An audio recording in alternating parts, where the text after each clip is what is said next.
You're watching the #1 source for insight into the economy, stocks, cryptocurrencies, and revolutionary trends. From sea to shining sea and across the globe. This is the Cody Willard Show.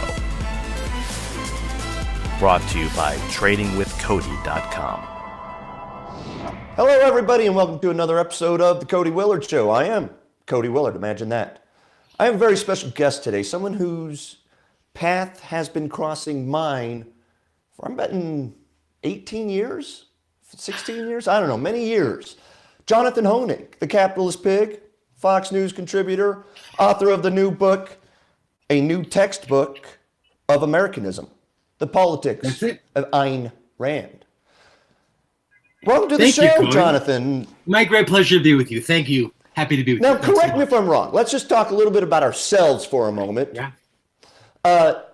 You wrote for TheStreet.com back in like 2001 when I started writing for TheStreet.com, long before we were ever sitting together on Fox News.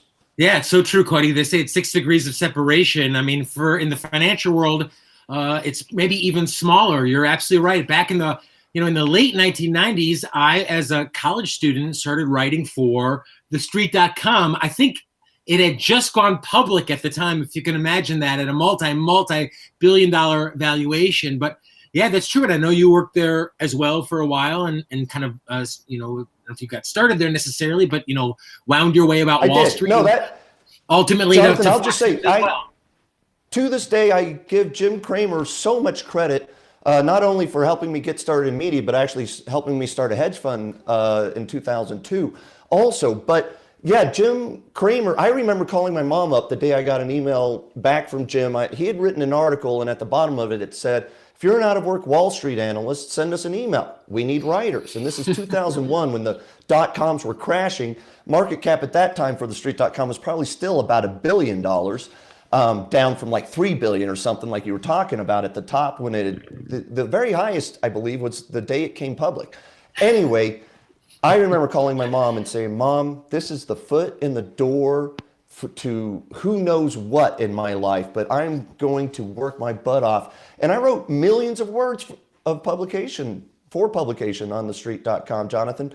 Do you still write where do you write? I know capitalistpig.com, let's send people there. Where else do we find your stuff these days? Well, I mean, Cody, really it is. These days, my focus for really more than 5 years now has been, and I have essays in a new textbook of Americanism.com, and I'm writing and opining about markets, yes, but really more about politics, Cody, because it all starts with politics. It all starts with philosophy. I know this is something you've addressed time and time again. I mean, what stock is going to do well or do poorly is really almost irrelevant as against who's in charge of the country, what philosophic principles are leading us as well. So I still do a lot of podcasting and social media and writing now and then, but my real focus these days is on politics. And, it's something that's on everyone's mind, Cody, because no matter what side of the spectrum you're on, left or right, whatever it is, everyone loves America or says they'll love America and believes that they know what America is all about. They don't. I do. Ayn Rand did. And that's what I've been focusing on these last. Well, let's back up because let's both be clear. I don't think you use the words right and left, and I don't like to use that paradigm on our show because I think it's, number one, polarizing, and number two, way too simple. And I think you're on that page too, where yes. Trump isn't a capitalist. Of course, Hillary Clinton was not a capitalist or is not a capitalist either. And let's back up. Even Ayn Rand herself. I've studied Ayn Rand for years. I've got Atlas Shrugged right here next to the Illuminati. Oh, let me grab it. Look here. I've got Atlas Shrugged right next to the Illuminati. And that spine is cracked, which is great. I see that spine is cracked, which is good. Oh yeah, man. I've read them both for years. Another book, by the way, I recommend everybody read is Information Rules. Let me get back to your book, though, a new textbook of Americanism, and this whole topic. Ayn Rand's objectivist philosophies have been completely hijacked by the Koch brothers and the Republican Party. Your take? Well, I'll say this. There's people. there is a lot of misinformation out there. There's a lot of misunderstanding out there. Yes, about Ayn Rand, but let's just keep it even more simple, Cody. What about America? What about America? I mean, every person you meet on the street will tell you, I know what America is. I understand America. How many politicians, leaders do we know who say, and that's what America's all about? I don't think they do. I don't think people really understand the basic premises, the basic principles this country was founded on. And you're exactly right. I think you're onto something here. It is not a spectrum of left to right, conservative to Republican. The basic issue, and this is the first line actually Rand brings up in this book. The first line, the basic issue in the world today is between collectivism and individualism. America, its basic fundamental promise and principle is individualism. That's what's totally absent from the political discussion today. Correct. So like today, I'm watching CNBC this morning, and as I'm holding my medically fragile, beautiful little daughter, 3.5-year-old Amaris, and giggling. Bravo, Mazel Tov. Yeah, thank you. Beautiful. You'll have to meet her sometime. Both my kids are just beautiful and so happy. Holding her and watching CNBC this morning, I had to turn the channel because they had someone on, Chris Hughes, who I guess was a founder of Facebook. I think my path has run across his before too in the past. But he was talking about how he wanted to undo the Trump tax package because it's all for corporations, which I totally agree. But the way he wanted to undo it was to take and start giving welfare check, tax credit, whatever you want to call it, to $500 for everybody who makes less than $100,000. My take is this, and what I think you're getting at is everyone is looking at like how to redistribute the wealth through policy, subsidies, tax tricks. Nobody is looking at the fact that just stop subsidizing the rich people. Cut every form of corporate welfare. Make the tax code completely flat. And can I ... Can I ellipse your Cody there? Please, keep going. Nobody realizing that they don't own you, that you own your life, that your life is not to be, in America, a sacrifice. You're not here to sacrifice yourself for the steel workers, for the long list, for the environment, for your neighbors, for the farmers, I guess now, or the manufacturers. That the promise of America, Cody, when we always talk about, and people will often say, oh, life, liberty, and the pursuit of happiness, that means something. It's your life, liberty, and the pursuit of happiness. And think about that. That's in every other country in history. Your life was to serve the Führer or the Pope or the leader or the king. America was the first country in history created on the premise that you own your life, that it's your life, your liberty, your pursuit of happiness. And that's what makes, as you said, the very notion of redistribution doesn't matter if it's going to, everyone says, of course, it's those in need. I mean, anyone in need supposedly has a first claim on your life. America's whole point is that you own your life. Goldman Sachs, they're in need, Jonathan. Well, they'd say Goldman Sachs, but Cody, they'd also say the steel workers and the farmers. That's what I'm saying. Farmers, Goldman Sachs, GE. Look, man. Even it drives me crazy here in Lincoln County, New Mexico. We bailed out the richest guy in town who owns the racetrack, and started paying. We taxed everybody in this county. Some fraction of 1% sales tax. Every transaction that happened in Lincoln County for 3 or 4 years, it was taxed so that we could write an $800,000 welfare check to the richest guy in town so that he could pay his tax bill because apparently he didn't have enough money to pay his taxes. Right. And they turn around and they say they're Republicans and conservatives, the people who vote for this. Right. It's the same thing with the bank bailouts or the auto bailouts. It was done under Bush. It's the same thing with the tax packages. It's the same thing with every emergency measure that was created during the 2008 financial crisis that Goldman Sachs and Bank of America and GE are still profiteering on. Yeah. And I'm paying 35, 40% taxes every year. The people who are making $50,000 a year are paying 25, 30, 35% taxes a year, not to mention inflation, the cruelest tax. And billionaires are going to pay a negative tax probably because of the tax package.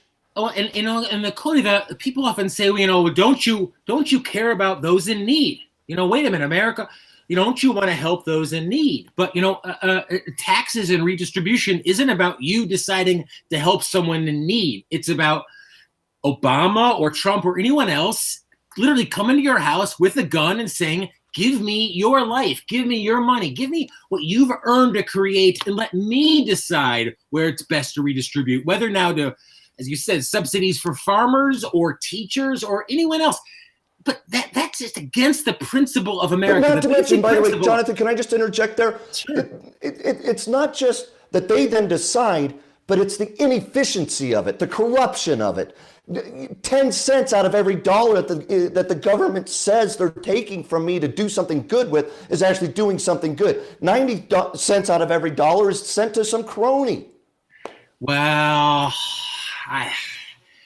Cody, it's tough to think in I'm not accusing you, but I'm saying it. The problem isn't the waste, because my God, Cody, we've been on TV together for, as you said, almost 2 decades. Every year, forget it, 4 years, every year, someone's going to cut waste, fraud, and abuse. My God. Oh, we're always going to have a blue ribbon committee to cuss. The problem isn't that the phrase water and abuse. The problem is the principle. The problem is the notion. Yeah, there's an agency problem. Keep going. I didn't mean to interrupt. Yeah, no. That's exactly going with that thought. The problem is that the actual principle that government is here to redistribute the income of its citizens to places that whoever the mob can get, and that's just the whole point. Americanism is something, Cody, and that's the whole idea of textbook of Americanism. And this was written for a layman's audience. This is written for non-scholars, non-philosophers, certainly not even political types. People who just say, what is America all about? Here, you own your own life. It's not governments to redistribute as it feels is necessarily best, or as to whatever the majority seems to get. That's what's truly frightening. The principle of America, Cody, is individual rights. You own your own life. You have agency over your own life.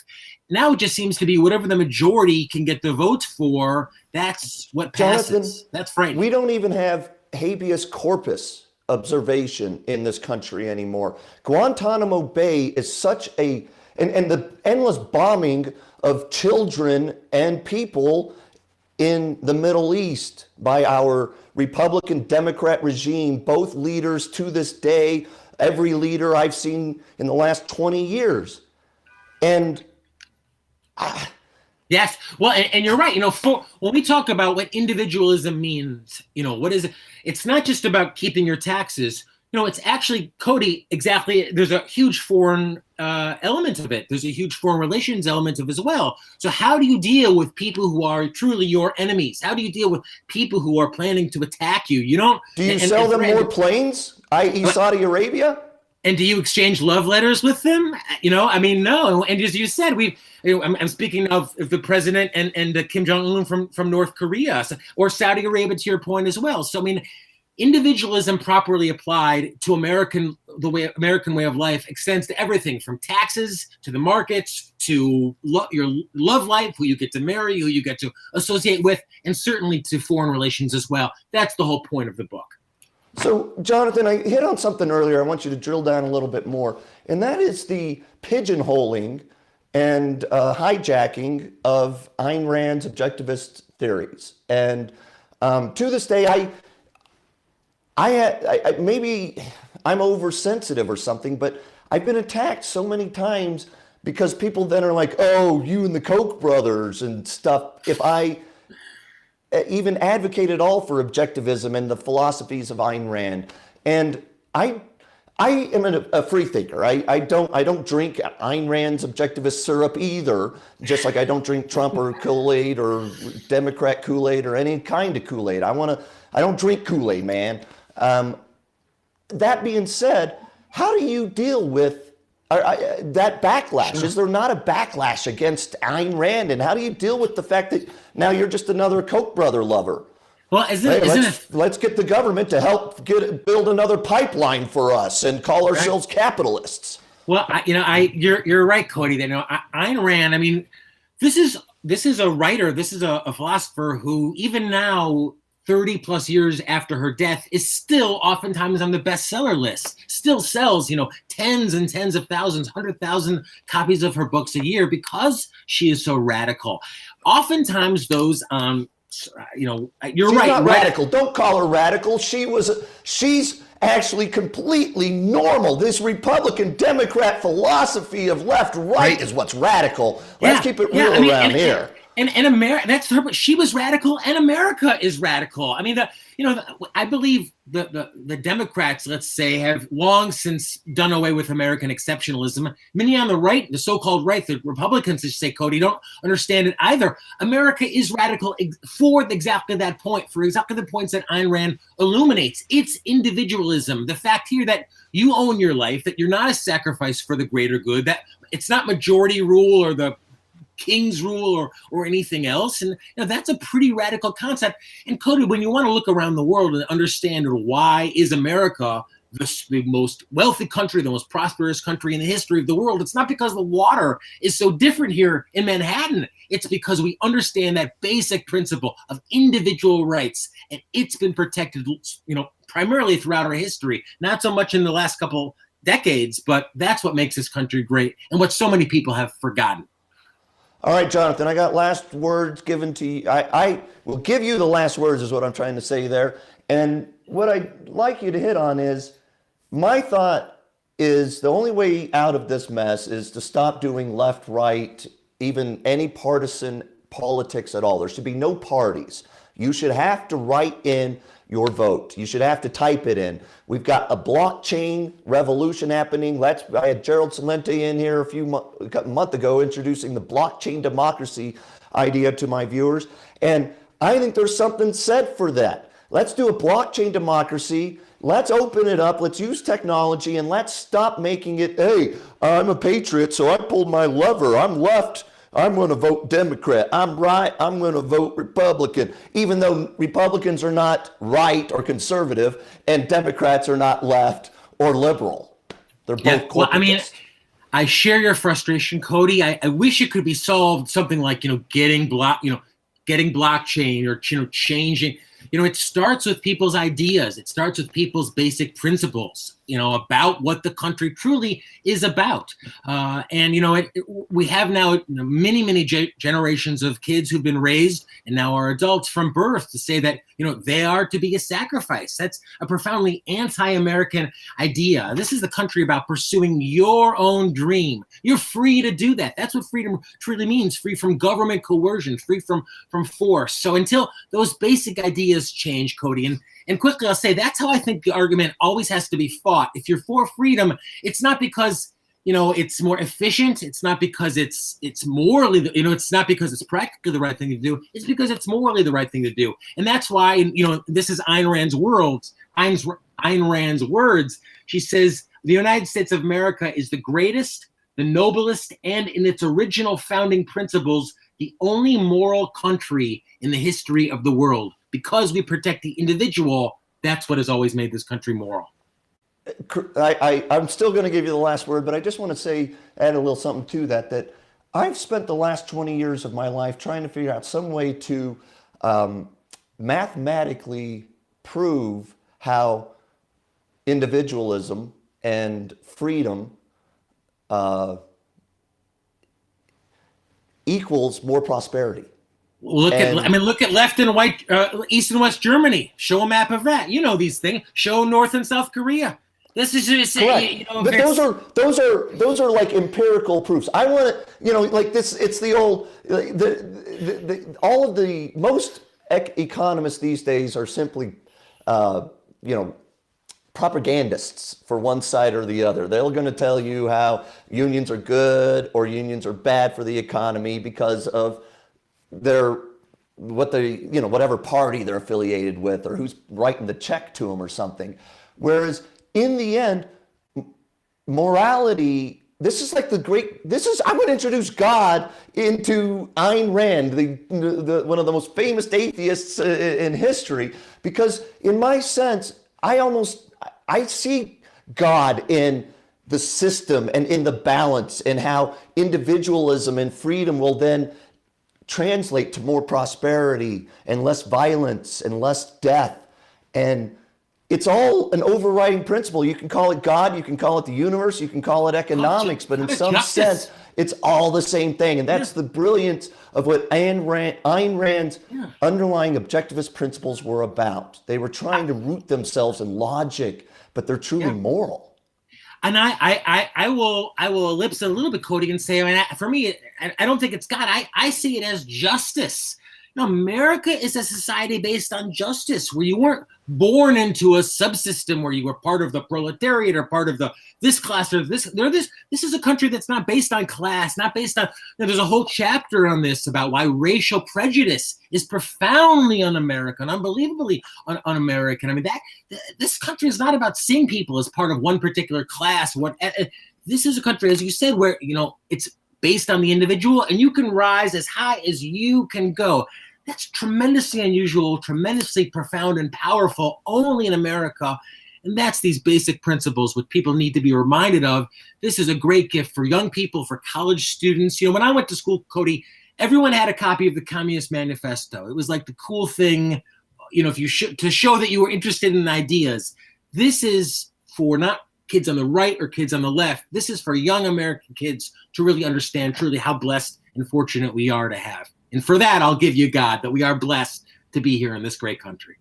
Amen. We can call it God. We can call it justice. We can call it, as Bob Dylan, who helped me become a believer again by listening to Bob Dylan, a Jew who was a born-again Christian when he did Slow Train Coming.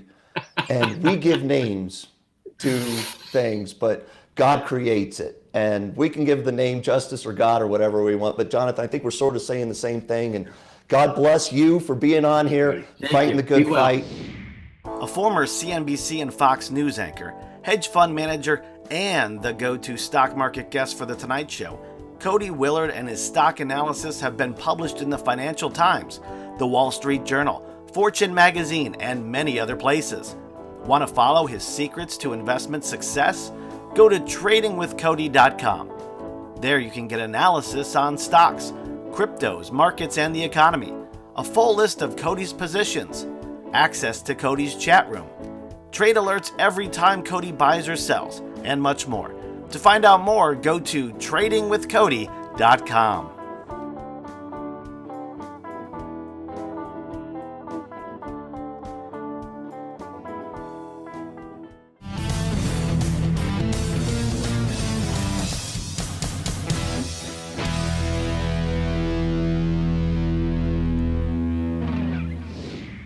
Hi, I'm Ross the Boss, and I want to talk sports with you, cowboy. I love saying that. Big night last night in sports. We had the Dodgers. We had the Milwaukee Brewers. That game went 5.5 hours last night. I mean, can you imagine being back east and watching it at 2 a.m? I mean, I think baseball is the only sport where that can happen, where the game can be actually 5.5 hours. And it just keeps going. I mean, hockey doesn't have that, except at overtime in the playoffs, but that's rare. It rarely goes that far. Football has like one overtime now. In basketball has 5-minute overtimes, goes pretty quick. But baseball can go on forever, and it was hard to watch. Even on the East Coast, I know you guys had it bad, but on the West Coast, it was 11 o'clock. I was almost asleep. But I saw Cody Bellinger, great job, single 13th inning. The Brewers lost. It was a great game to watch. Manny Machado, I don't know if you guys saw that, shortstop for the Dodgers. He's going to be a free agent end of the year. He's probably I bet his contract would probably be around $300 million, if I had to guess. That's what he's probably asking for. He, not the greatest guy on the field or off the field. A couple games ago, he decided, you know what, I'm not going to run a ground ball to shortstop. I'm going to jog it. They asked him about it, like, hey, why didn't you run at full speed to first base? He said, you know what, that's not my cup of tea. Not my cup of tea. I mean, what's your cup of tea? Jogging, going half speed? You're a professional athlete. You should go full speed, Manny. Go full speed. His nickname is Johnny Hustle. We love calling him Johnny Hustle. Also, last night he decided, I'm going to step on the first baseman's ankle. horrible, bad, dirty play by him. He decided Jesus Aguirre, who's the first baseman from Milwaukee, this routine ground ball to shortstop. Manny decides, I'm going to step on this guy's ankle. Both benches cleared. After the game, the Brewers player said it was dirty. I think the Dodgers were embarrassed too. They didn't really want to talk about it. It was a bad play. And this is a guy who obviously wants to make the big money next year. If I'm the Yankees or some team that wants to sign him, I don't have second thoughts. You know what I mean? I don't think he's right for the game. I have second thoughts. I know he's a great player, but I wouldn't want him on my team. It just seems bad, but that's my opinion. Football, I watched it Monday. Aaron Rodgers, he was unbelievable. 3 minutes left. They're down by 7. I'm sitting on my couch saying Green Bay won. They're down by 7. I'm saying Green Bay won the game. Aaron Rodgers is Aaron Rodgers. Unbelievable. Best quarterback in football right now. Unbelievable. He wins the game. Green Bay wins. I know it's San Francisco, but still, they're an NFL team. And, Green Bay has no defense, so they needed a big drive by Aaron, and he did it. Again, Green Bay has no defense. I don't think they'll go that far. I don't know. I don't think they'll make the playoffs. I think the Bears will make the playoffs before Green Bay. I just don't. I think their defense will just catch up with them, and not. They won't be a playoff team. If they are, they'll go out in the first round. Let's talk about the Oakland Raiders. 1-5. John Gruden. All my Raider fans are saying, "Oh, this is our year. We have Gruden. We have a great team." You guys are 1-5. You guys traded away your best defenseman. You guys are trading away your best receiver, Cooper. You guys are tanking on purpose. That's my theory on the Raiders. You guys want draft picks. You want to rebuild. You want to be ready for Vegas. You guys are just looking for the future. No, you guys have no reason to win. You can't make the playoffs. You're 1-5, and Gruden wants to build his own team. So the Raiders are tanking it. They're doing it on purpose. I don't care what anybody says. But you know what, Raider fan, you should be embarrassed. I mean, your team goes out there every week, and you guys aren't even trying to win. It's just an embarrassment, and you showed it in London. Seattle just destroyed you guys. NBA started last night. Great games. Celtics, Philadelphia, huge rivalry. Celtics won. Celtics are my pick to win the East. That team is stacked. They're healthy. They can even beat Golden State. Talking about Golden State, they got the rings last night. They won. They look good. They beat OKC without Westbrook, but still they won. I think it's going to be Golden State Celtics championship. I know that's boring. I know Ross the Boss is being boring. If I had to pick a second team in the West, I love Houston, but I don't think they can compete with Golden State. Golden State's stacked, and they have Cousins coming off the bench starting in January, which is unbelievable. He'll probably start by January, but I mean he's hurt. He'll be ready for playoffs. I mean that team is stacked. I don't see them losing, but I could be wrong. LA's excited for LeBron. LeBron's first game is actually in Portland tomorrow, and then they play in LA on Monday against San Antonio. The most cheapest ticket right now you can buy is $900. If you want to see LeBron opening night in Staples Center, top deck, $900. Crazy. I mean, how do people afford to take their kids to these games? I have no idea, Cody. I have no clue on how they do that anymore. It's crazy. My picks for this weekend, it's going to be great. I'm taking New Mexico again. I love the Lobos. I'll take the 14 points against Fresno State. They covered every game this year, Cody. Every game New Mexico has covered. That's unbelievable. Michigan State, I'm taking Michigan. I'll give away the 7 points. Michigan State's not that good this year. We are taking Michigan. And the other big game I love, I love Alabama. They're playing Tennessee. We'll give away the 29 points, whatever it is. They'll destroy Tennessee. Doesn't matter. Pro football, we're taking the Rams -10 against the Niners in San Francisco. The Niners, second string quarterback, third string running back. They have no chance against the Rams. We're not taking Cincinnati. Cincinnati's awful at night. I know they beat Baltimore at night. They're playing Kansas City at night. They're getting 6 points. We're taking Kansas City. Take Kansas City. Give away the house. Give away the 6 points. Doesn't matter.